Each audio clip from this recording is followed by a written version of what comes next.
ఖమ్మం జిల్లా పెనుబల్లి మండల పరిధిలోని లింగగూడెం గ్రామంలో కాంగ్రెస్ పార్టీ మహిళా ఉపాధ్యక్షురాలు నల్లమోతు సునీల సురేష్ ఏర్పాటు చేసిన తేనేటి విందు కార్యక్రమంలో పాల్గొన్న సత్తుపల్లి ఎమ్మెల్యే డాక్టర్ మట్టా రాగమయ్యి దయానంద్.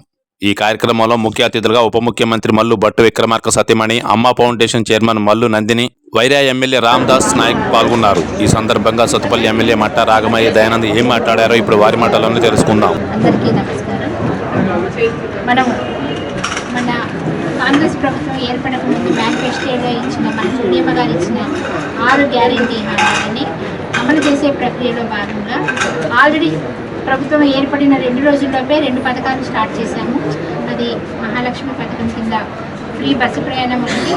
తర్వాత ఆరోగ్యశ్రీ పథకము 10 లక్షలకు పెంచడం జరిగింది.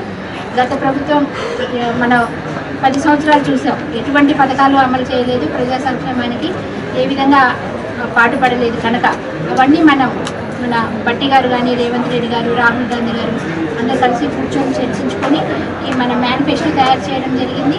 దాని ప్రకారం 100 రోజుల లోపలే అమలు చేస్తామని మనం హామీ ఇచ్చున్నాం. కనుక ఖచ్చితంగా అమలు చేయడానికి ముందస్తు ప్రణాళికగా మనం ఈ ప్రజాపాలన ప్రోగ్రాం స్టార్ట్ చేయడం జరుగుతుంది. రేపు 28వ తారీఖు నుంచి మన జనవరి 6 వరకు కూడా ఈ ప్రోగ్రాం జరుగుతుంది. మనం పొద్దున 8 నుంచి మధ్యాహ్నం 12 దాకా, మళ్ళీ మధ్యాహ్నం 2 నుంచి సాయంత్రం 6 దాకా కూడా మీకు అధికారులు అందుబాటులో ఉంటారు. మీ దరఖాస్తులు స్వీకరిస్తారు. 5 పథకాలకు సంబంధించిన ఇది అప్లికేషన్ ఫాము మీ ఇంటికి, ప్రతి ఇంటికి తీసుకొచ్చి ఇస్తారు. దాంట్లో ఉన్న వివరాలు మీరు ఫిలప్ చేసుకొని దానికి ఆధార్ కార్డు, తర్వాత రేషన్ కార్డు జత చేసి ఒక ఫోటో కూడా జత చేసి ఇవ్వాల్సి ఉంటుంది. తర్వాత ఫస్ట్ రోజు ఇవ్వాలి అని ఏం లేదు, 6వ తారీఖు దాకా కూడా మీకు అక్కడ హెల్ప్ డెస్క్ ఉంటుంది. 6వ తారీఖు దాకా మీరు అక్కడ కానీ మన ఎండిఓ ఆఫీస్లో కానీ ఇంకా మీరు సబ్మిట్ చేయవచ్చు.